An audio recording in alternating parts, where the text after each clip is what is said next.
লিমিটে x সমান 0 বসালে আমাদের উপরে হচ্ছে e⁻0 - 1 আর নিচেই হচ্ছে আমাদের sin 3 × 0 হলে 0ই হবে sin 0।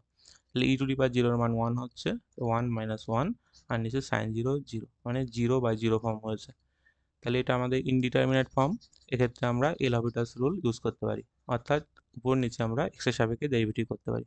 তাই limit x tends to 0, e⁻2x এর ডেরিভেটিভ করলে কত হবে e⁻2x × 2 আর 1 কনস্ট্যান্ট, ডেরিভেটিভ করলে 0 আর sin 3x এর ডেরিভেটিভ করলে হবে আমাদের cos 3x × 3। এবার লিমিটে আমরা x এর জায়গায় 0 বসিয়ে দিতে পারি। তাহলে উপরে হচ্ছে e⁻0 × 2 আর নিচেই হচ্ছে আমাদের cos 0 × 3।